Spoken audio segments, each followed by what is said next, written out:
আজকে তোমাদের নব নব সৃষ্টি লেখক সৈয়দ মুজতবা আলীর এই প্রবন্ধটা নিয়ে আলোচনা করব।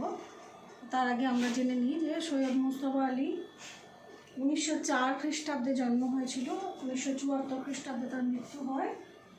তিনি জন্মেছিলেন এখন যে বাংলাদেশ, তখন ছিল অবিভক্ত বঙ্গদেশ। তো সেখানকার শ্রীহট্টের করিমগঞ্জে তিনি জন্মেছিলেন। তার পিতার নাম ছিল সৈয়দ সিকান্দার আলী। তিনি সৈয়দ মুজতবা আলী মহাত্মা গান্ধীর অসহযোগ আন্দোলনে যোগদান করেছিলেন, দিয়ে স্কুল ছেড়ে দিয়েছিলেন। তারপর তিনি শান্তিনিকেতনেও পড়াশোনা করেছেন এবং শান্তিনিকেতনের পড়া শেষ করে তিনি চলে গিয়েছিলেন সুদূর আফগানিস্তানের কাবুলে গিয়ে তিনি শিক্ষা বিভাগে চাকরি নিয়েছিলেন, অধ্যাপকের কাজ নিয়েছিলেন। তিনি আরবি, ফার্সি, জার্মান ইত্যাদি সহ 15টা ভাষা জানতেন। তার প্রবন্ধ, ভ্রমণ কাহিনী, উপন্যাস, রম্য রচনা, ছোট গল্প অজস্র লেখা আছে। তার প্রথম গ্রন্থ হচ্ছে দেশে বিদেশে, এটা একটা ভ্রমণ কাহিনী। এছাড়াও তার আরেকটা বিখ্যাত ভ্রমণ কাহিনী হচ্ছে মুসাফির। তার বিখ্যাত রম্য রচনা গ্রন্থ হচ্ছে পঞ্চতন্ত্র, চতুরঙ্গ। ছোট গল্পের সংকলন হচ্ছে চাচা কাহিনী, উপন্যাস হচ্ছে শবনম। এছাড়াও তিনি আরও অনেক রচনা লিখেছেন এবং পরবর্তীকালে তিনি নরসিংহ দাস পুরস্কারেও ভূষিত হয়েছিলেন। তো আজকে আমরা নবনব সৃষ্টিটা নিয়ে আলোচনা করব এবং দেখব যে তিনি এই প্রবন্ধে কি বলতে চেয়েছেন, সেটা আমরা বোঝার চেষ্টা করব। তাহলে আমরা সরাসরি পড়ায় চলে যাই, পাঠের মধ্যে চলে যাই। সংস্কৃত ভাষা আত্মনির্ভরশীল। কোনো নূতন চিন্তা, অনুভূতি কিংবা বস্তুর জন্য নবীন শব্দের প্রয়োজন হলে সংস্কৃত ধার করার কথা না ভেবে আপন ভাণ্ডারে অনুসন্ধান করে।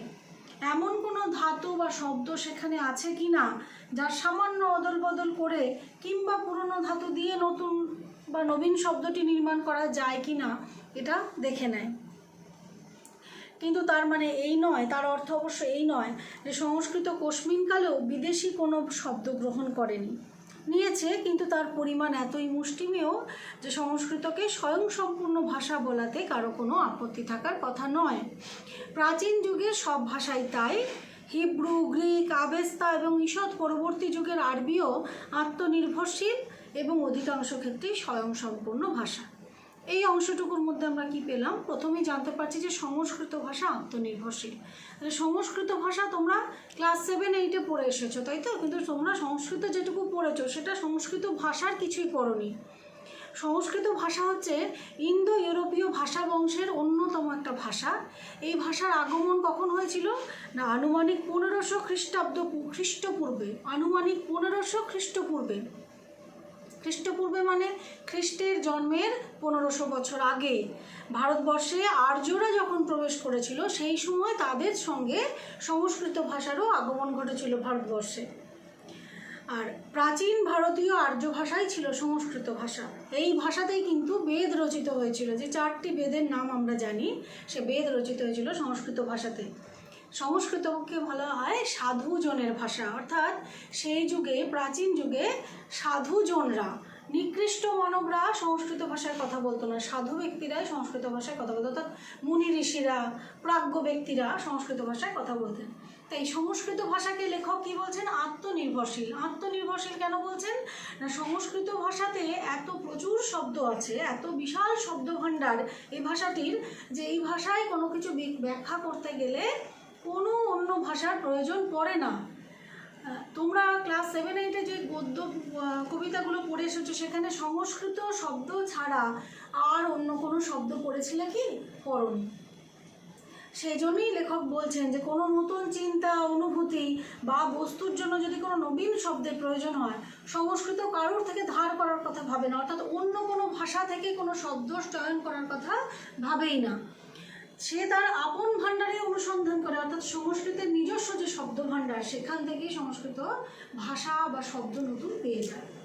তার মানে কিন্তু এই নয় যে সংস্কৃত ভাষা কখনোই কোনো বিদেশি ভাষার সাহায্য গ্রহণ করেছে, কিন্তু সেটা এত সামান্য যে তাতে সংস্কৃতকে পরনির্ভরশীল বলা যায় না। তাই সংস্কৃত হচ্ছে স্বয়ংসম্পূর্ণ ভাষা, আত্মনির্ভরশীল ভাষা। এবার লেখক কি বলছেন না, প্রাচীন যুগের সব ভাষাই তাই। প্রাচীন যুগের ভাষা কি কি? হিব্রু, গ্রিক, আবেস্তা এবং আরবি। তো হিব্রু ভাষাটা কি? হিব্রু হচ্ছে ইসরায়েলের সরকারি ভাষা। গ্রিক হচ্ছে ইন্দো ইউরোপীয় ভাষা বংশের অন্তর্গত একটি ভাষা। গ্রিসের সরকারি ভাষা হচ্ছে গ্রিক। আর আরেকটা কথা হচ্ছে গ্রিক ভাষাতেই গ্রিক সাহিত্য হচ্ছে ইলিয়াড এবং ওডিসি। সুপ্রাচীন পৃথিবীর চারটি মহাকাব্য, বিখ্যাত চারটি মহাকাব্য, তার মধ্যে দুটি হচ্ছে ভারতবর্ষের রামায়ণ মহাভারত এবং আর দুটি হচ্ছে ইলিয়াড ওডিসি গ্রিক সাহিত্যে, সে দুটি হচ্ছে গ্রিক ভাষায় রচিত। রামায়ণ মহাভারত সংস্কৃত ভাষায় রচিত। আর অ্যারিস্টটল, বিখ্যাত দার্শনিক অ্যারিস্টটল তার সমস্ত সাহিত্য গ্রন্থগুলি এই গ্রিক ভাষাতেই লিখেছিলেন। তাহলে হিব্রু হলো, গ্রিক হলো, এবার আবেস্তা। আবেস্তা ভাষাটা কি? পূর্বে জেন্দ আবেস্তা বলা হতো এই ভাষাটাকে, এখন বর্তমানে এটা আবেস্তা নামেই পরিচিত। এটা ইরান দেশে ব্যবহৃত ভাষা, ইন্দো ইরানীয় ভাষা বংশের একটি অন্তর্গত একটি ভাষা। এবার হলো ঈষৎ পরবর্তী যুগের আরবি। আরবিকেও লেখক আত্মনির্ভরশীল ভাষা বলছেন। আরবি কি ভাষা? আফ্রো এশীয় ভাষা বংশের অন্তর্গত মধ্য সেমেটিক ভাষা। এই শব্দগুলো তোমাদের কাছে নতুন, এই শব্দগুলো শুধু আমি তোমাদেরকে জানিয়ে রাখছি, এগুলো তোমাদের প্রশ্নে আসবে না, আমি শুধু তোমাদেরকে তথ্যগুলো জানিয়ে রেখে দিচ্ছি যে আরবি হচ্ছে আফ্রো এশীয় ভাষা বংশের অন্তর্গত মধ্য সেমেটিক ভাষা। পৃথিবীর 27টি দেশের রাষ্ট্রভাষা হচ্ছে আরবি, আর পবিত্র কোরআন গ্রন্থটি আরবি ভাষাতেই রচিত হয়েছিল। বাংলা ভাষাতে প্রচুর পরিমাণে আরবি ভাষার ব্যবহার আছে। তাহলে এই হিব্রু, গ্রিক, আবেস্তা এবং আরবি এরাও সংস্কৃতের মতোই আত্মনির্ভরশীল এবং স্বয়ংসম্পূর্ণ ভাষা বলে লেখক বলেছেন। বর্তমান যুগে ইংরাজি এবং বাংলা কিন্তু আত্মনির্ভরশীল ভাষা নয়। আত্মনির্ভরশীল ভাষা যে ইংরাজি বাংলা নয় সেটা আমরা নিজেরাও বুঝতে পারি, কারণ বাংলা ভাষায় কথা বলতে গেলে আমরা অন্তত তার মধ্যে 50% ইংরাজি ভাষা ব্যবহার করি, ইংরাজি শব্দ ব্যবহার করি। একটা বাংলা ভাষায়, একটা বাংলাতে কোনো কিছু বলতে গেলে ইংরাজি শব্দ ছাড়া আমাদের চলেই না। তেমনি ইংরাজিতেও এরকম ভাবার কোনো কারণ নেই যে ইংরাজি বিশুদ্ধ ইংরাজি শব্দতে ভর্তি। ইংরাজিতে বহু বিদেশি ভাষার প্রভাব আছে এবং অনেক বিদেশি ভাষা থেকে শব্দ চয়ন করে ইংরেজি ভাষা সাহিত্য সমৃদ্ধ হচ্ছে। তাহলে আমরা প্রয়োজন মতো এবং অপ্রয়োজনও ভিন্ন ভিন্ন ভাষা থেকে শব্দ নিয়েছি এবং নিচ্ছি, এখনও নিচ্ছি, আগেও নিয়েছি।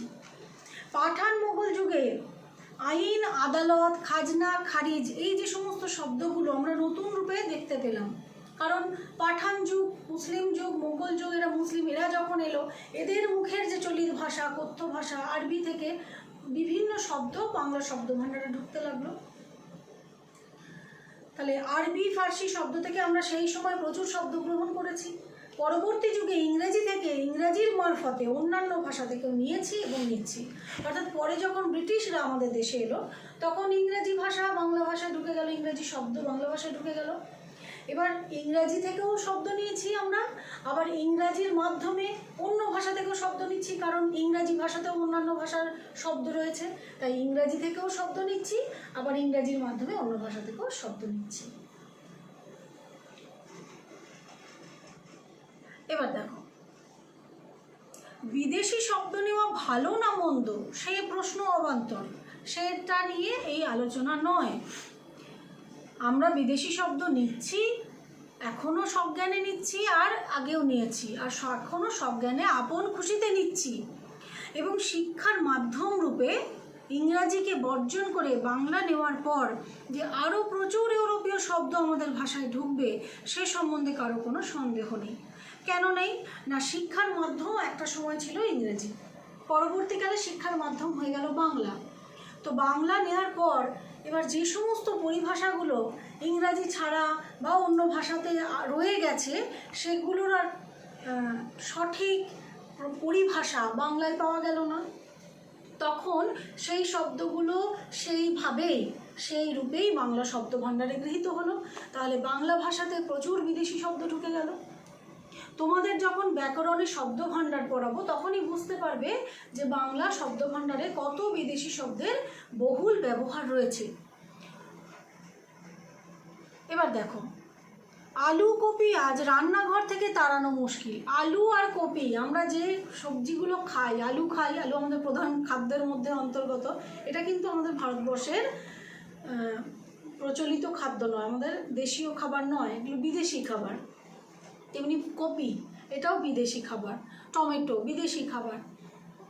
তা আলু কপিকে কি আজকে আমরা রান্নাঘর থেকে তাড়াতে পারবো? আলু কপি ছাড়া কি আমরা রান্না করতে পারবো? পারবো না। আবার বিলিতি ওষুধ প্রায় সকলেই খান, বিদেশি ওষুধ, যে কোনো ওষুধ খাচ্ছি সেগুলো সবই বিদেশি কোম্পানির, তাহলে সেগুলো সবাই খান। ভবিষ্যতে আরও অনেক নতুন নতুন ওষুধ খাবেন। তাহলে এই দুই বিদেশি বস্তুর মতো আমাদের ভাষাতেও যেসব বিদেশি শব্দগুলো ঢুকে গিয়েছে বা সেগুলো থেকেই যাবে, আর নতুন আমদানিও হতে থাকবে, সেটা বন্ধ হবে না।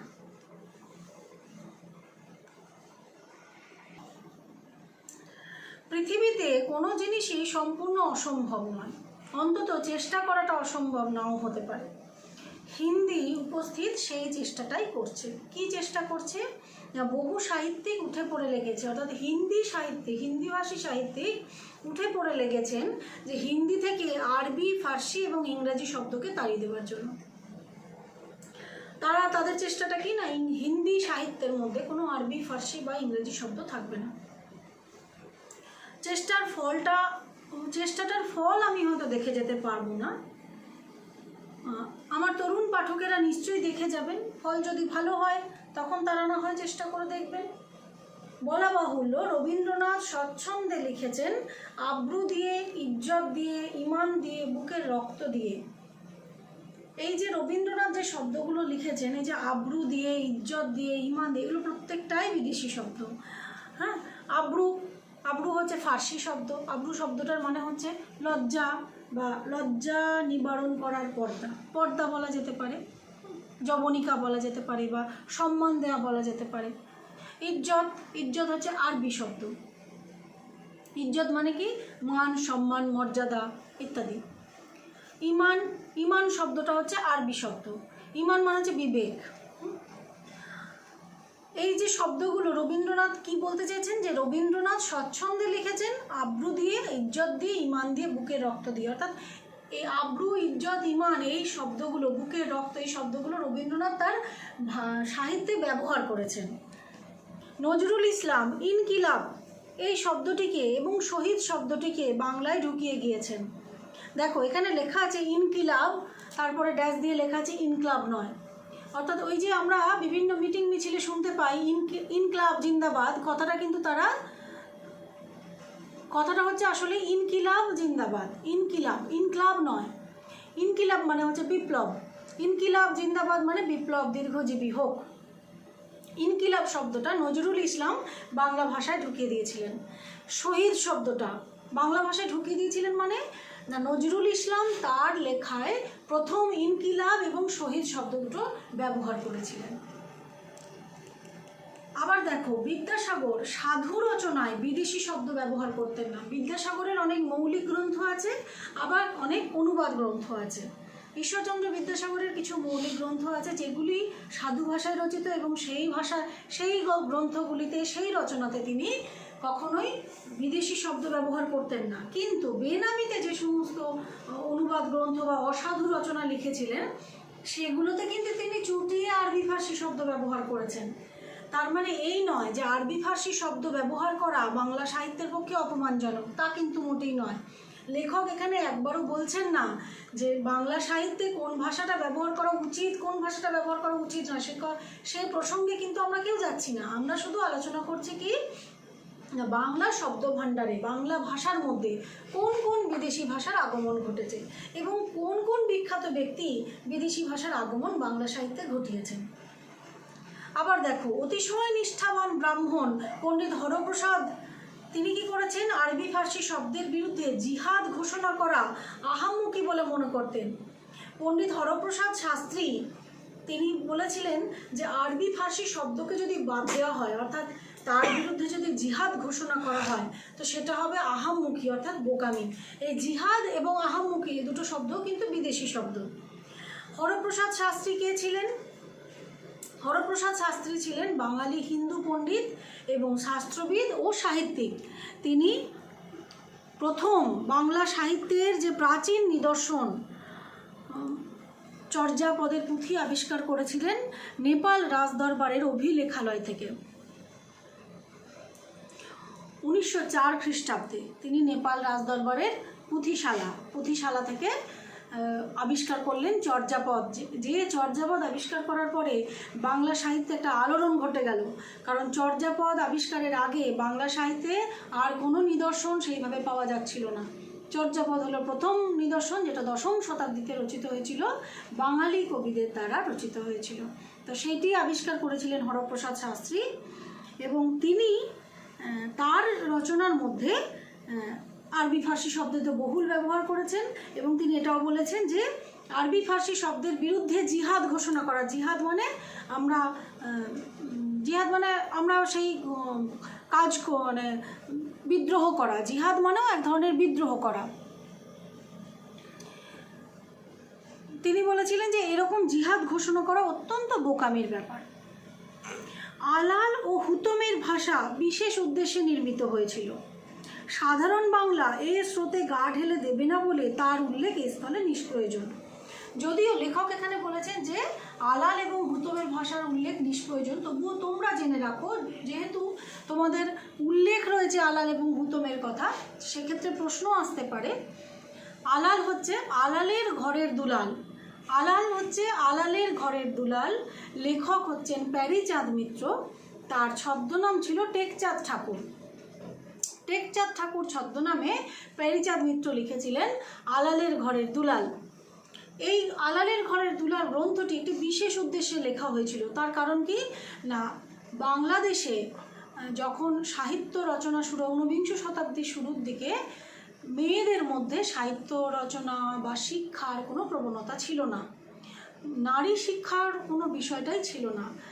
তো প্যারীচাঁদ মিত্র কী করলেন, খুব সহজ কথ্য বাংলা ভাষায়, কারণ তার আগে পর্যন্ত যাবতীয় রচনা হয়েছে সব সংস্কৃত ভাষায়, কঠিন ভাষাতে। তো প্যারীচাঁদ মিত্র মেয়েদের পাঠ্যপুস্তকের জন্য, মেয়েদের পড়বার জন্য লিখলেন আলালের ঘরের দুলাল। এখানে আছে খুব চলিত কথ্য ভাষায় সমাজের বর্ণনা দেওয়া আছে। তাহলে এটা একটা বিশেষ উদ্দেশ্যে রচিত হয়েছিল। আর হুতম প্যাঁচার নকশা, হুতম হচ্ছে হুতম প্যাঁচার নকশা। লেখক হচ্ছেন কালীপ্রসন্ন সিংহ।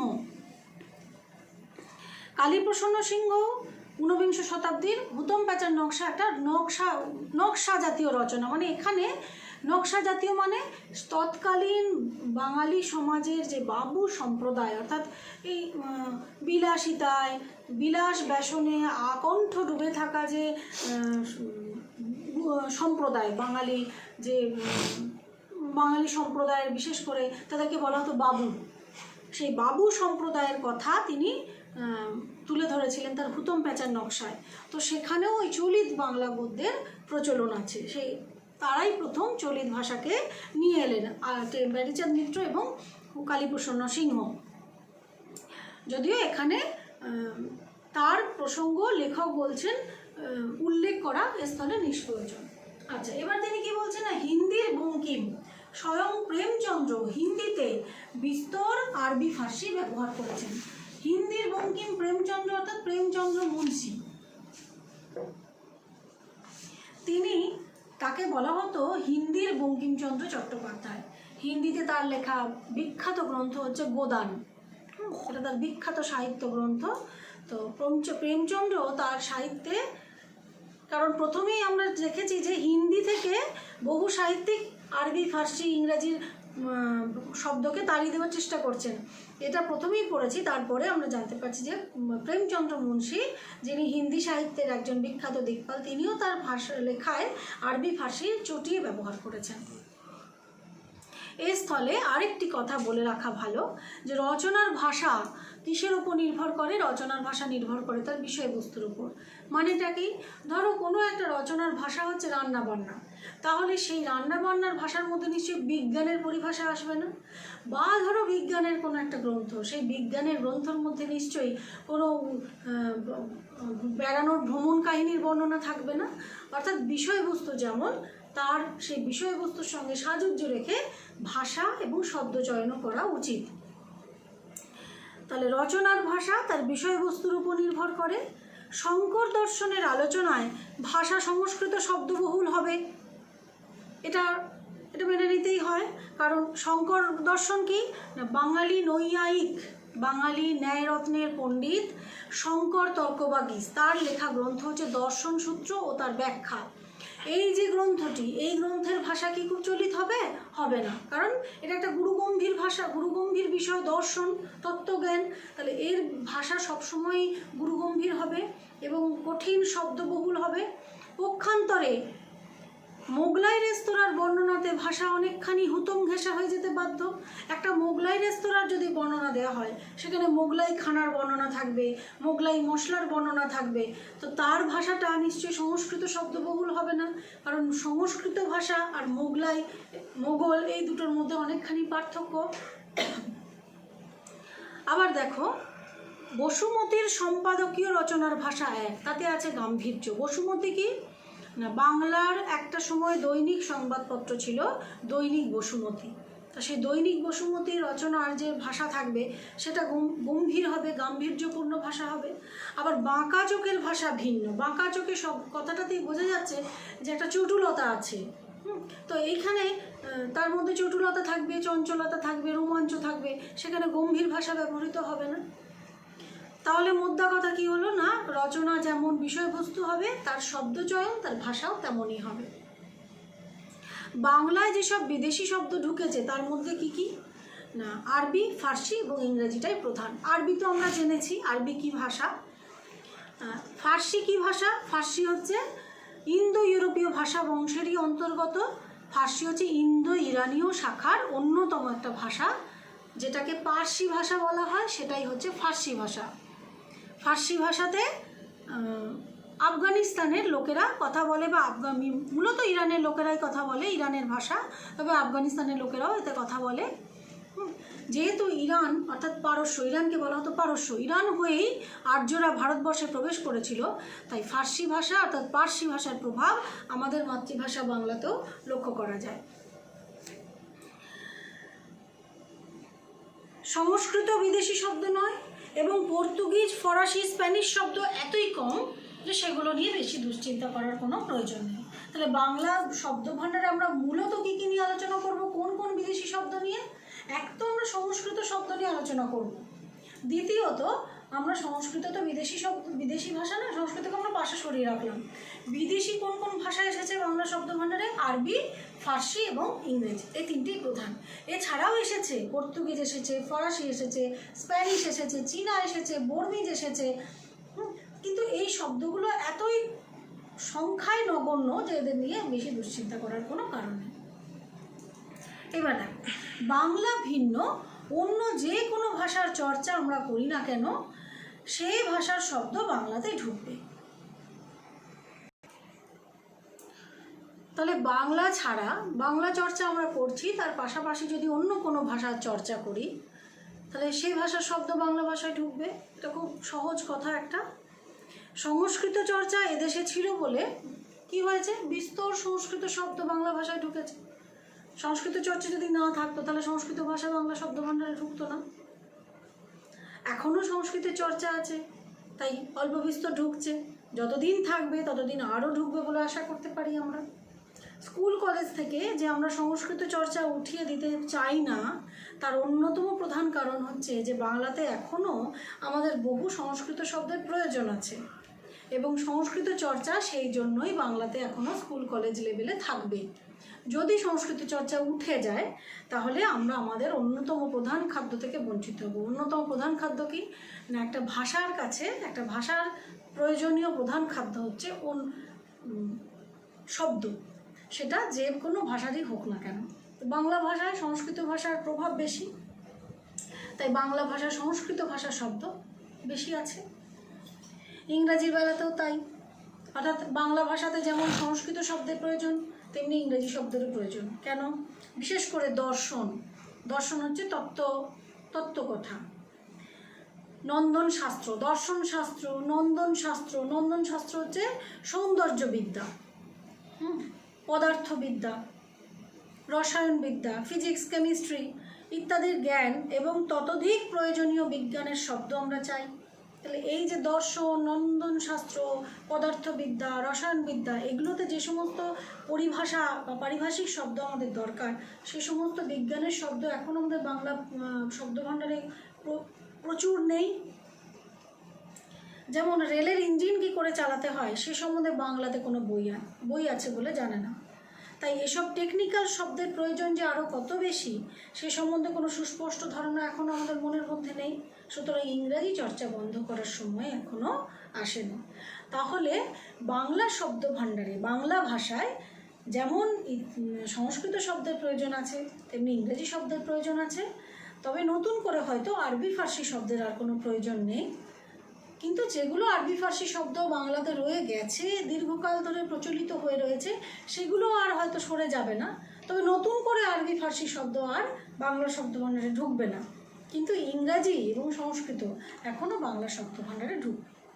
আজ তোমাদের তাহলে এই পর্যন্তই পড়া রইল, আর একটা ক্লাসেই তোমাদের বাকি অংশটা শেষ হয়ে যাবে আশা করছি। তারপরে আমি তোমাদের প্রশ্ন দেব। আজকের ক্লাসটা এই পর্যন্তই থাকুক। সবাই ভালো থেকো।